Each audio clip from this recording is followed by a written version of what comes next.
What's up, Vader Sabres fans? In this video we're going to show you how to quickly swap out the core inside of your Padwan and select Knight tier sabers. On the right here we have one with the screws below and above the DC charge port, the circular DC charge port, and the power button. You can see a screw there and a screw there, and then there's one on the back. So once you unscrew all three, these two and this one on the back, the core can come out and be swapped with one of our Xenopixel cores. We have the same style, same diameter cores for baselit, Xeno, and Profi, and then pretty soon we're going to be offering Golden Harvest as well in an undetermined time. This is our Jagged Enforcer, and you can see this is one of our USB-Cs. I have a old DC core in there now just because I don't have any USB-C cores in stock at the moment.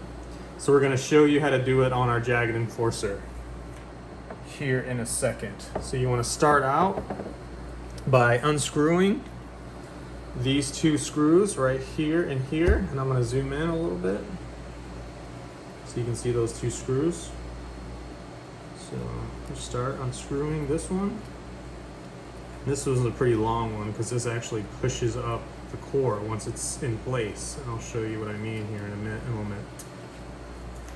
Remember to keep your screws. The long one goes on the top, and then this bottom one is a retention screw so it doesn't move when you're putting your blade in and out over the course of time. See, it's shorter and has a little point on it if it focuses. There it goes. So that's a smaller retention screw. Remember to keep these in a good place because you need those. So once you unscrew the two screws on the back, or again on another hilt, there's a screw up here and a screw down here. So make sure to look around the midsection of your lightsaber and make sure to just remove all the screws and take note about which screw goes where. The longer one on this one goes on the top and the shorter one goes on the bottom. And then sometimes depending on how much room there is inside the hilt, sometimes the button will fall all the way down. I don't know if you can see that. See, it's pretty far down. That means the core is ready to slide out. If the button doesn't fall down immediately, use the bottom of your blade and push ever so slightly from the bottom and the top, and then press around the button and basically push it down. So as long as you've removed all screws around the middle section, depending on where the back and the front, the core should fall down, ready to slide out. If the button is still up near the top of the hilt, then it's not ready to be pushed out with your blade. So here we have our blade, and the bottom of our blade, we're going to go ahead and stick it in, and then ever so gently we're going to just push from the top to push our core out, and our core should slide right out. Now I'm going to show you real quick what I mean by the button. Sometimes the button can come up like that. I don't know if you can see that. Let me focus. So what you're doing when you're pushing it from the top or the bottom, and be careful when you're pushing it from the bottom, because if you push on the center of that speaker you will damage it. So you want to make sure when you're using the bottom of your blade that you're only applying pressure to the outside rim, which is actually the chassis. So you're not applying any pressure at all to the speaker. If you press on the speaker, you will break your speaker. So a lot of times it helps to make sure that the button is up on your hilt. If it's not sliding out, that means that the button is stuck and it hasn't fallen down inside of the chassis. And if the button is up, it won't slide out. So you want to make sure, once you have all the screws removed from your hilt and the chassis is ready to slide out, you want to push on your button, kind of using your thumb and your fingernail around the edges, and push it back down inside the chassis. And if it falls, you'll feel it. It'll fall back inside of the chassis, and there'll be a big gap between the surface of your hilt and the button. You almost won't even be able to reach your power button through the hole of your hilt. And once that's done and your button is far down inside of your hilt, you can use the bottom of your blade and ever so slightly push the chassis outside of the hilt that I just showed you. So here we have our chassis ready to go for another hilt. Now we're going to go ahead and use this one. This is the original. This is one of our older ones. Our newer chassis are a little bit shorter. So basically just gives you a little bit more blade depth for your blade. But it's the same exact design, so this shorter one will fit in any of our hilts, just like this one will.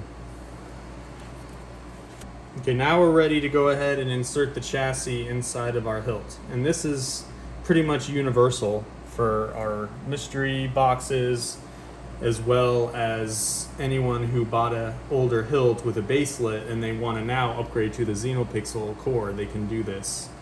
So you're ready. These pins at the top here, this is what connects to the bottom of your neopixel blade.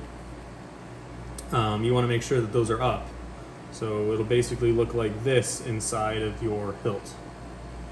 And you want to make sure that this button lines up with this hole. So in the process of sticking it in, you want to make sure that it's off.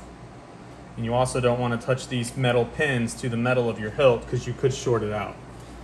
So just very carefully start inserting it, and you want to make sure that everything lines up. The holes, your charger here, which is your hole for your charger, which will end up being this hole right here. And this button right here lines up with this hole right here. So you're ready to slide it in.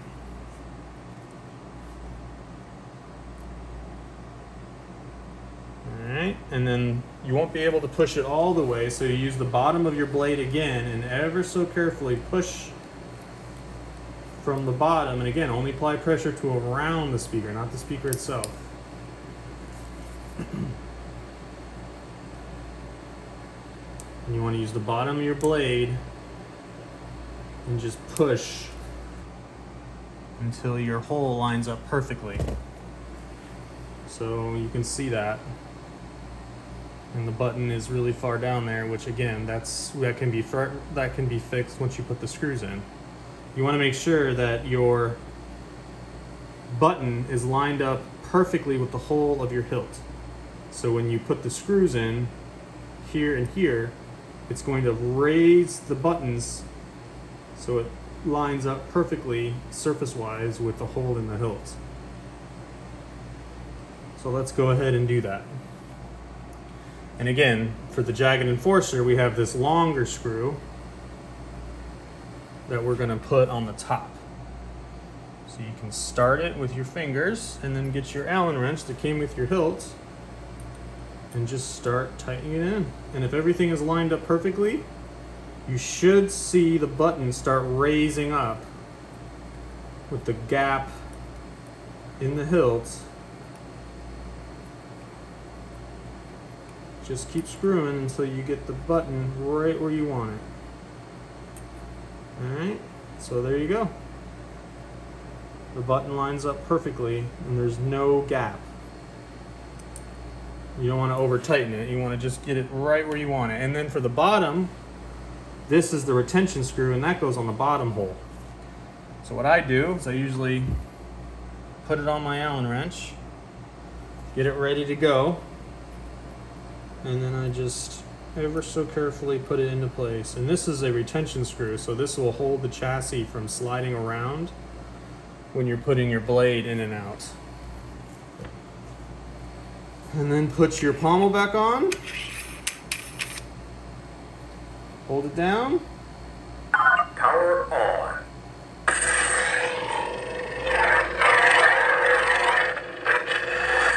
and you're ready to go. Everything looks perfectly.